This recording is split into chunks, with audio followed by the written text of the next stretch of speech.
Hello and welcome. I think we're live now, Douglas. Warm welcome to you all who joined in. Thanks for signing up. Thanks for joining in through LinkedIn and Twitter. Many of you watching, we're thrilled. We, Douglas and I, are both sustainability professionals in our own ways. Douglas as an advisor of companies of all sizes and shapes, and as I believe you're advising companies in all over the world. Me as an entrepreneur, climate tech entrepreneur, trying to bring forward solutions that can help solve some of the problems that that the world are facing.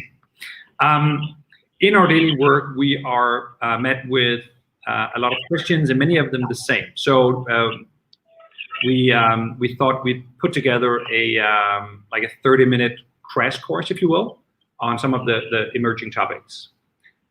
What we typically meet are questions like from companies who want to embark on this journey and be part of the solution is, where do we start? How do we measure it? How do we report on it? And what do we do? So that's basically what we're going to cover today. I'm going to hand over the word to you, Douglas, and you can kick it off, and I'll follow you. And I'll just share my presentation, and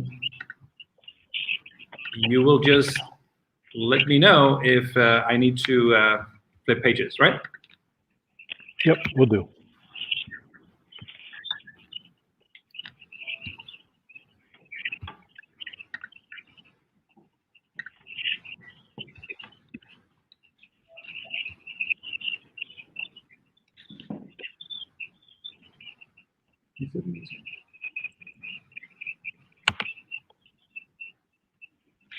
Can you see my screen now, Douglas?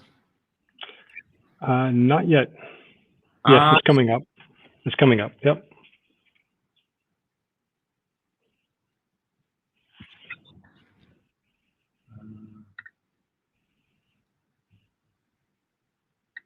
Sorry about that. Let me just see if we can actually make it work this time.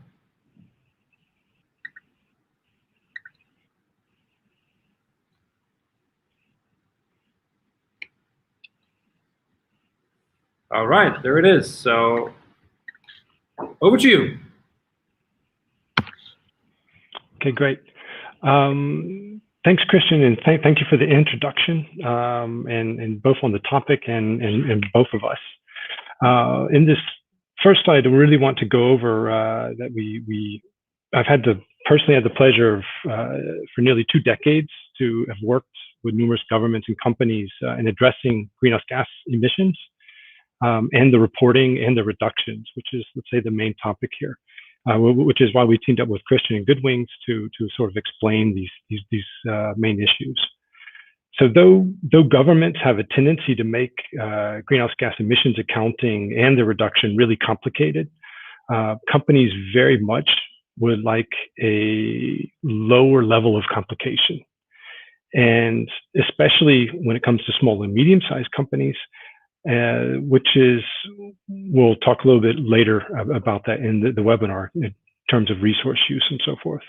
But there's one truth throughout this that you can't get rid of when it comes to greenhouse gas emissions, and they're all related to specific activities. And insofar that the things that we do as people and companies, and in some cases the things we don't do, all cause greenhouse gas emissions. Some worse than others, but that's also sort of what we can see in this particular slide here. So 2 decades ago, an organization called the Greenhouse Gas Protocol, or the GHG Protocol, came up with a really simple way to categorize greenhouse gas emissions, which is what you see in this particular slide. And this is a focus on companies in particular. And this method has withstood the test of time for 20 years and is really the foundation for greenhouse gas reporting now and in the past. This is called of course, the GHG protocol, and it's divided into 3 emission scopes, which you see in this diagram.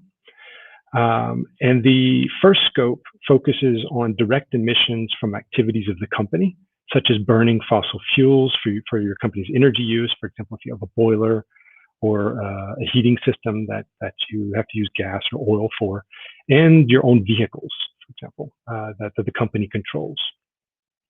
The second scope focuses on what's called indirect emissions from the purchase of energy from a third party. And this usually comes from your utility company in terms of electricity, or if you're purchasing heat, those also cause emissions before they're delivered to you.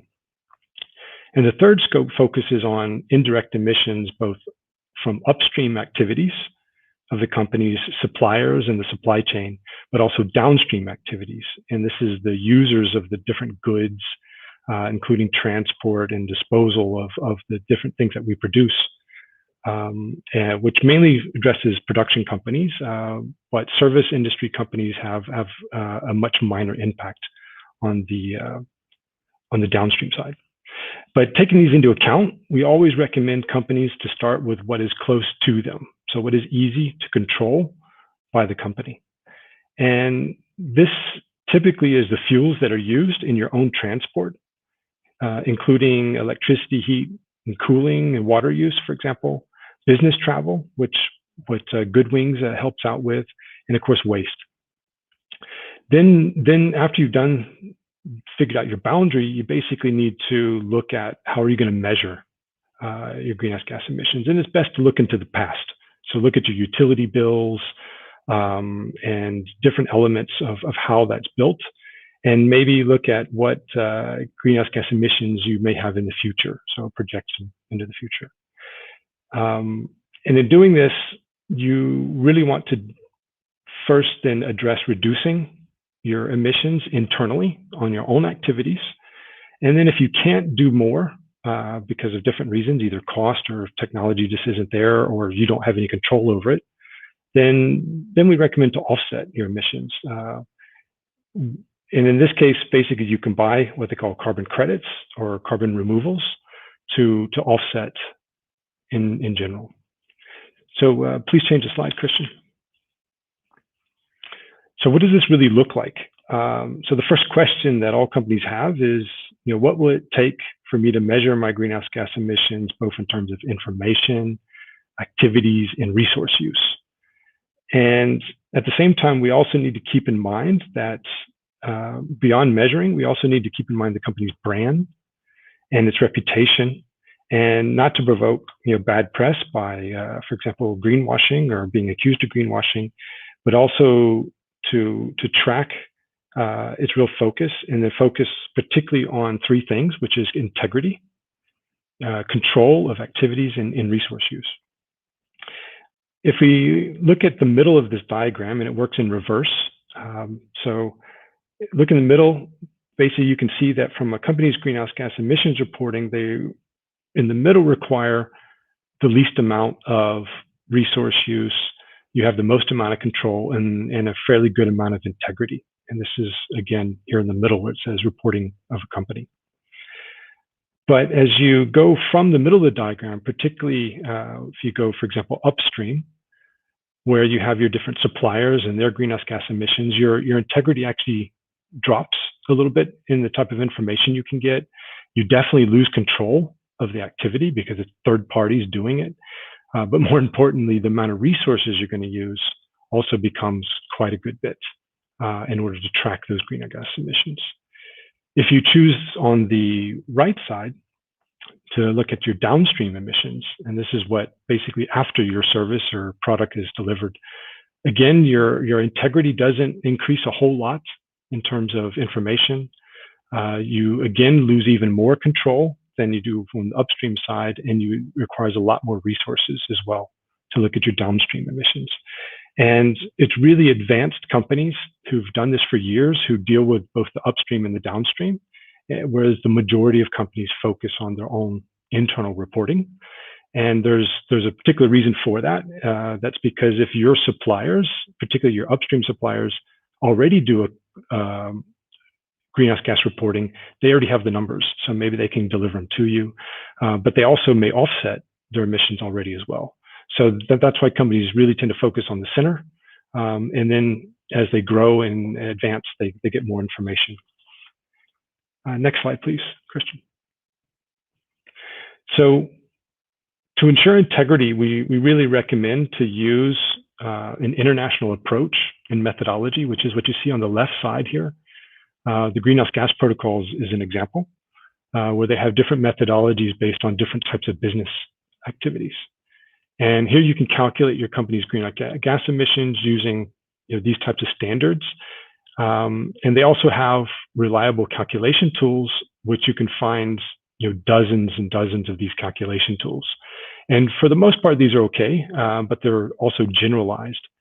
So if you can get better data, particularly your local information, it's better to use more integrity, data with more integrity.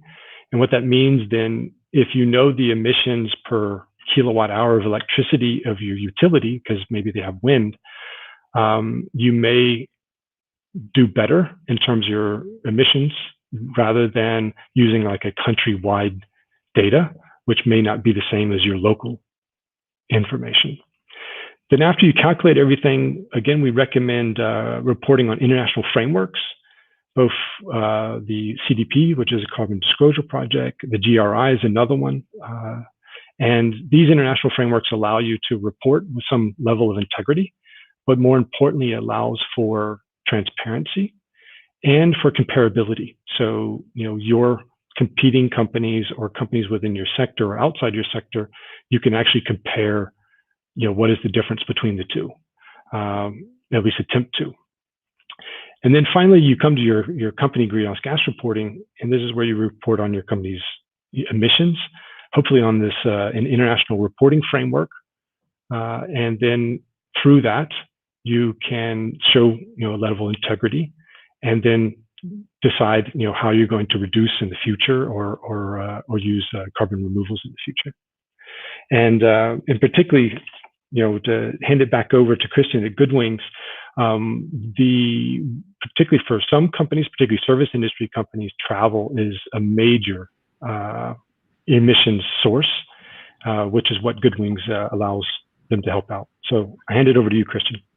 Thank you so much, Douglas. And thank you for this great introduction to what is Scope 1, 2, 3 and how do you approach reporting on your emissions. As you were talking about, some things are within your influence, some is even within your control, and others are not. Which is basically also why Goodwings exists, because in many companies, travel is the big sinner. We have tons of professional service companies that are not producing goods as such, and for that reason, business travel in many cases amounts to 80 or more % of the company's total footprint. Where do you go? What do you do with it? There is really no place to go. None of the big players in our industry has really shown much leadership driving the sustainability agenda. Some have gone as far as to ask clients to pay for compensating their flight, whatever that means. And that's a whole other problem, that most people don't know the difference between compensating, CO2 compensating or offsetting, and removal. We want to help solve that. Let me start with that. We want to help travelers, businesses, to travel in a way which is more in alignment with our climate concerns. So obviously what COVID has shown us is that the world as such, our global economy, cannot survive without traveling. 1 in 10 employees around the world are employed in travel and tourism. Some 300+ million people get their income from travel and tourism. So more than 1 billion people depend on it. So we need to get back to traveling. Businesses need to get back to traveling, but we need to restart our travel in a way which does not accelerate climate change. So what do we do knowing that it's probably going to take 15 to 20 years until we can, for instance, fly zero emission with either airplanes fueled by hydrogen or run by electricity? Well, we calculate and we take responsibility for our emissions. We remove the same amount that we emitted with our travels, so our net result is zero. And that's what we do. And we even cover the cost. So I'm going to explain to you in details how it works, and hopefully doctors can share with us how you've experienced using Goodwings in the past years. We basically enable businesses to make one small change that changes everything about the impact their travel has on climate change. Because as long as you book your hotels with us, we can take full responsibility for your total travel emissions. Not only the hotel that you booked on our platform, but also the flight that gets you to the hotel, the transfers to and from airports, even your restaurant meals. And basically, the platform, if you visit our website at goodwings.com, what you'll see on the surface is a hotel booking platform, which is at par with all the big platforms out there. So we offer the same approximately 1 million hotels. We have comparable rates and terms and conditions and everything. The big difference is we are born with the purpose of driving change and helping and becoming part of the climate, the solution to the climate change challenge. So what we're doing is we are allocating our entire sales commission to remove our clients' carbon emissions so they can travel net zero.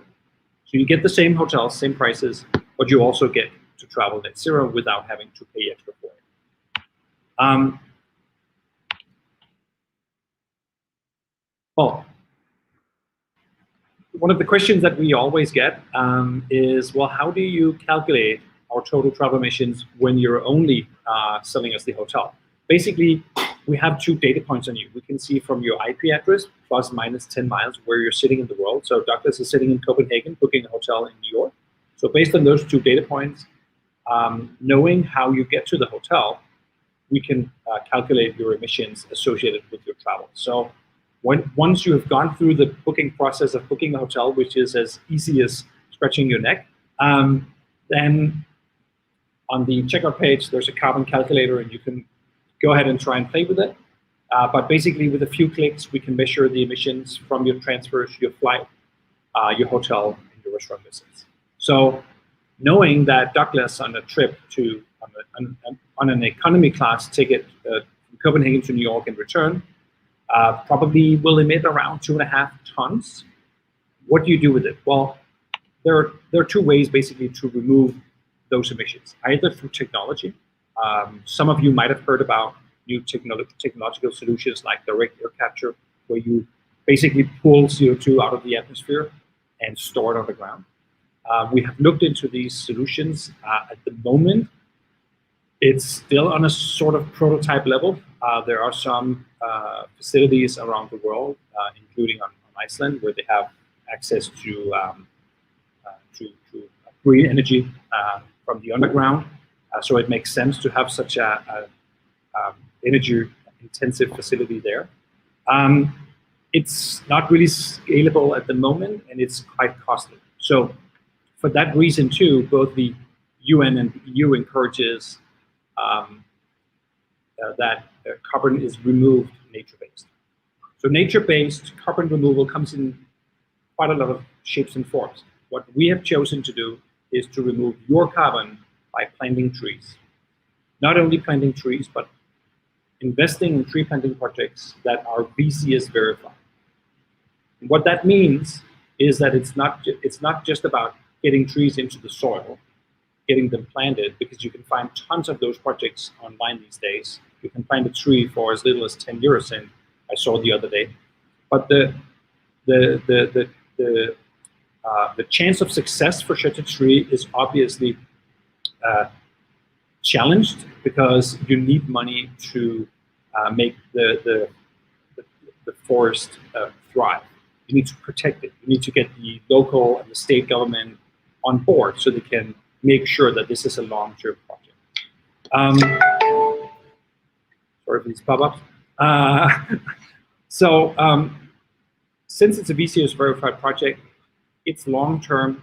Every 2-3 years, it's being re-verified, which means that an independent organization comes out, and they document that the forest is still here, that it has grown in size, and they measure how much carbon is now stored in the forest, in the trees, in the soil. And this gives us, and ultimately it gives us the opportunity to give our clients the guarantee that if we have calculated Douglas's company's travel emissions to be 400 tons in 2021, we will go and remove 400 tons and pay for it on his company's behalf. And by investing only in these high integrity verified projects, we actually can guarantee that the removal has taken place, not potentially could take place sometime within the next 25 years. Obviously, these projects are much more expensive. We pay currently up to $25, $30 per ton. So if I go back to the example of Douglas flying to New York and back, emitting 2.5 tons, that could potentially be up to $75 to remove that through such a project. We have the opportunity to do so because we have deliberately chosen not to spend much money on advertising. We spend a little, but it's nothing compared to our competitors, who altogether spend $50 to $55 billion every year on advertising, Google AdWords, Facebook TV commercials, etc. So fundamentally, I have no problems with advertising and spending money on it. But ask yourself, how much value does it create for you, or for the world for that matter, or for the climate change challenge, that you see the same commercials for online platforms over and over again? So we go another direction. We let them do that, but we spend our sales commission on removing your carbon so we can change the impact that travel has on climate change. We even go as far as to register the removal in our client's name in Verra, which is, I believe, the world's largest registry for these type of greenhouse gas projects, which gives ultimately it gives our clients the level of transparency that we appreciate and they appreciate. That I can send a link to Douglas, which takes him into Verra, and there'll be a line that says Goodwings has removed 400 tons on behalf of Enable Us. So in a world of greenwashing and green claims and sustainability here and there and everywhere, I think it's of the utmost importance that we bring to market solutions that are of the highest integrity and that we offer a higher level of transparency to clients and to business leaders. So basically, if you choose to travel net zero with us, what do you get? Well, first of all, fundamentally, you will get your travel emissions removed and we'll verify it. But you'll also get a bunch of other stuff, of which I'll mention the carbon certificate or the net zero travel certificate, which is a piece of document that you can use in your climate or ESG reporting, which basically documents that Goodwings has, based on the data that you've provided us with, measured your travel emissions to be 400 tons. Goodwings has gone out, paid to remove our 400 tons, which means that our net impact from business travel is zero. Some companies that have chosen to restart their business travel with us since we launched our new net zero travel service in January this year have even gone as far as to ask if they could, through Goodwings, get the remaining emissions from their scope 1 and 2 and some of the scope 3 emissions removed through us, and we're delighted to help them with that, so they can become net zero companies as a whole. So obviously, becoming net zero through removals is the second best choice. What you should do first and foremost is reduce the emissions in the first place. But the ones that you cannot reduce, and especially the ones around business travel, are very hard to come around to avoid, then please take responsibility for it. We are here and we offer exactly that service for companies like your own. So basically, you're probably wondering, how does Goodwings exist? Is it a nonprofit? How do you make money if you basically allocate all your sales commission from selling hotels to carbon removal? Well, we've chosen to do so. So our main income are the subscription payments from companies. And as you can see, it starts very low. So companies of all sizes can start free, go basic, pro, or enterprise, and all plans, including the most expensive one, the enterprise, is very favorable and affordable for companies in almost all sizes. Just the last recommendation or encouragement from my side, obviously, travel is coming back. And we hope that we can enable more companies to restart their business travel in a more climate-friendly way. We're signing up hundreds of businesses at the moment. Obviously, they're not traveling, or they're not traveling a lot. So we've gone out with an offer that says, if you sign your company up in this first half of 2021, you'll get the rest of this year for free if you commit to traveling with us in 2022. So if you are climate concerned, if your company has ambitions in terms of climate, being part of the climate solution, and if you expect your business travel to come back, I encourage you to check out our website and be part of this. You'll basically not be paying for our service for the rest of this year. All right, I think that basically concludes my part. Let me find a way of getting back to you, Douglas, and let's see if we have some questions during the presentation.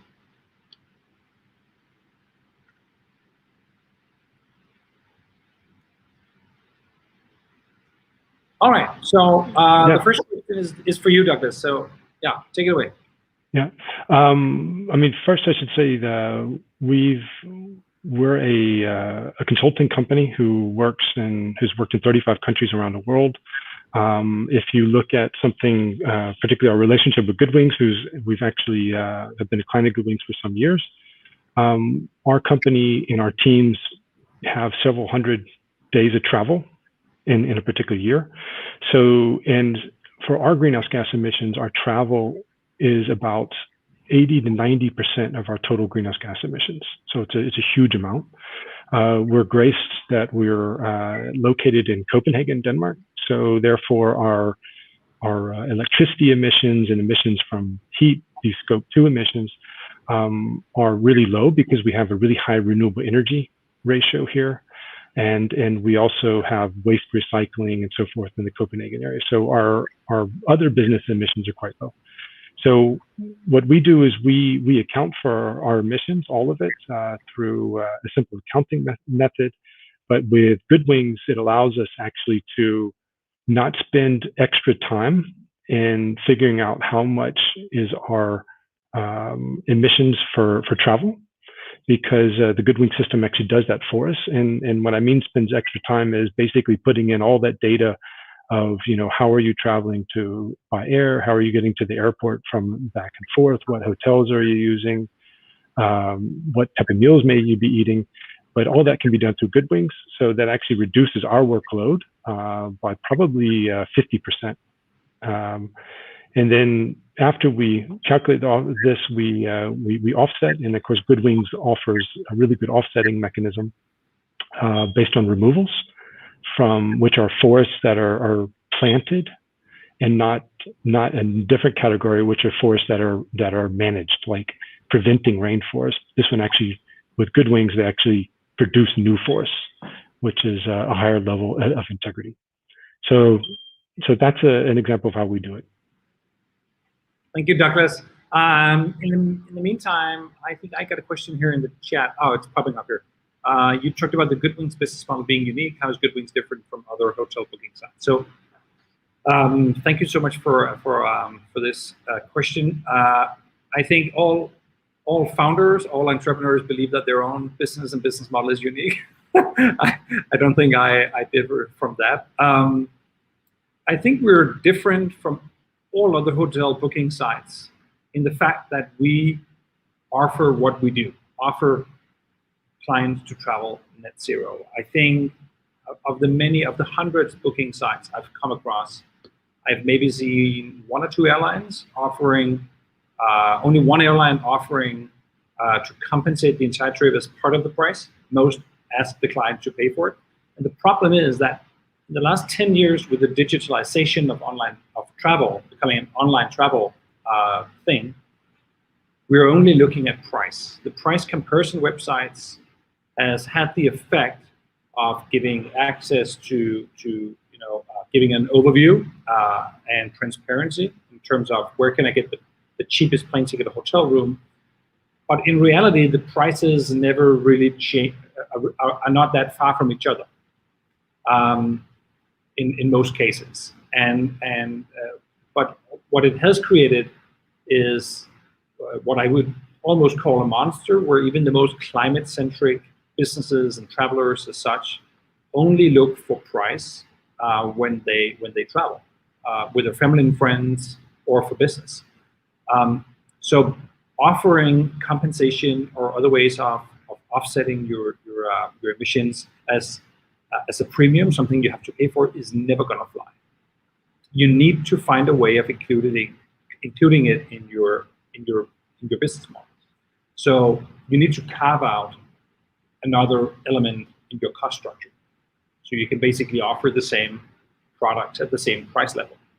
And we do that by simply not spending much money on advertising. Instead, we do partnerships. So we partner with climate-centric organizations and partners around the world, both nonprofit and for-profit, who wants to help spread the word about Goodwings and the fact that here's a way for everyone to travel net zero without having to pay extra for it. So I think the business model as such is unique and really what enables us to do what we do, to take responsibility for the climate footprint of travel. I see there's one last question. Do you have any last minute words of advice for small businesses wanting to count and remove emissions? Go ahead, Doc. Yeah, I mean, my biggest advice is, try to use an international standard and start with what you can control. What's closest to you, because that will allow you to learn. And as you learn, you'll grow and be able to do more. So I think that's the biggest issue. So you use an international standard, and then focus on what you can, what's closest to you from the start. And let me add to that. Go and find solutions that make it easy for you to become part of the solution.